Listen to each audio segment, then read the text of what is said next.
जळगावमध्ये बोगस शिक्षक भरती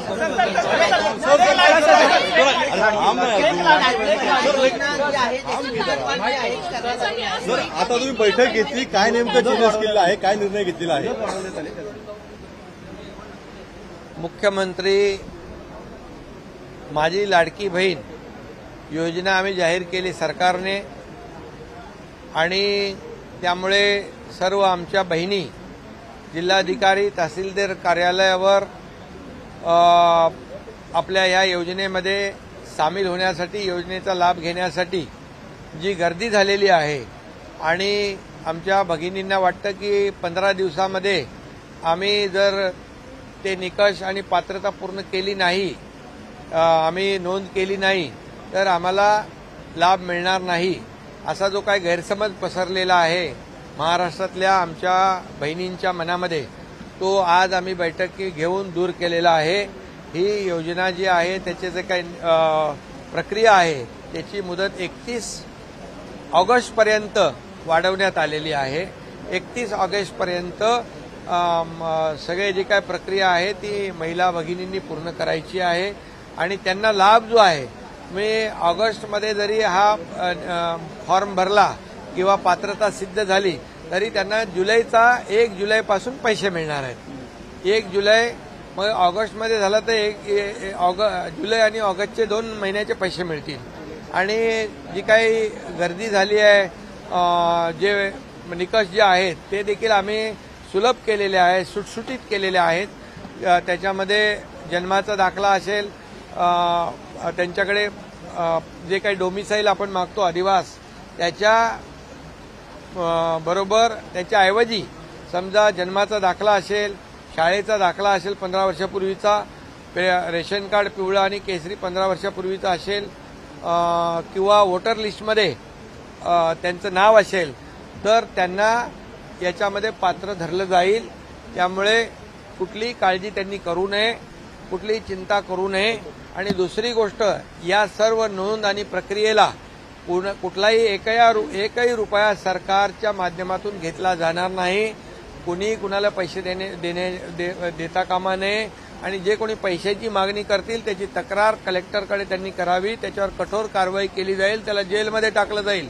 जे कोणी अधिकारी कर्मचारी याच्यामध्ये आमच्या महिला भगिनींकडून पैशाची मागणी करतील अशा लोकांना माझा इशारा आहे की कुठल्याही परिस्थितीमध्ये याच्यामध्ये सर्वसामान्य महिला भगिनी आहेत त्यांना याचा लाभ मिळाला पाहिजे। मुख्यमंत्री माझी लाडकी बहीण योजना यासाठी आपण हा निर्णय घेतलेला आहे, त्यामुळे याची नोंद सर्व अधिकारी आणि कर्मचाऱ्यांनी घ्यावी।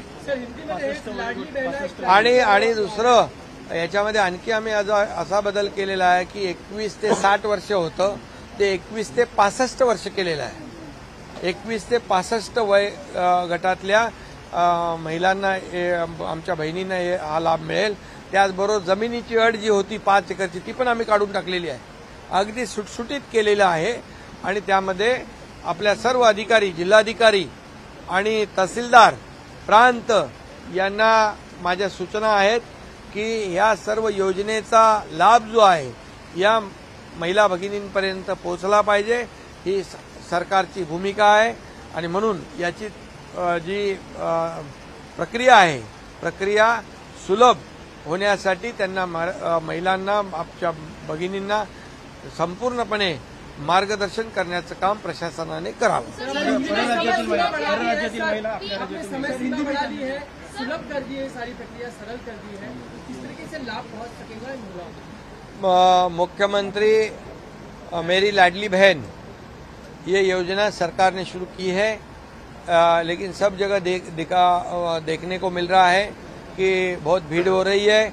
वो हमारे बहनों को लग रहा है कि 15 जुलाई तक ही है इसका अंतिम डेट है, लेकिन मैं ये स्पष्ट करना चाहता हूं कि आज हमारी बैठक हुई है, हमारे दोनों उप मुख्यमंत्री और महिला बाल कल्याण मंत्री और बाकी सभी अधिकारी थे और ऐसा निर्णय हुआ है कि जो 21 से 60 साल का जो लिमिट था वो 21 से 65 साल तक किया गया है।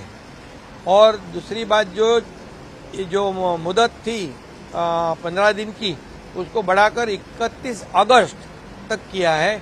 अगस्त में भी जो भी हमारी बहन फॉर्म भरेगी उसको जुलाई के भी पैसे मिलेंगे, क्योंकि ये स्कीम जो योजना है 1 जुलाई से शुरू होती है, तो उसके दोनों महीने के पैसे मिलेंगे। और इसीलिए उसमें जो डोमिसाइल सर्टिफिकेट का जो कंडीशन था उसको भी हमने थोड़ा रिलैक्स किया है, शिथिल किया है। स्कूल सर्टिफिकेट जो है, लिविंग सर्टिफिकेट, जन्म का दाखिला और वोटर लिस्ट में 15 साल पहले का नाम और येलो और केसरी रेशन कार्ड, जिसके बाद चुना होगा 15 साल का, उसको उसमें पात्र वो हमारी बहन होगी।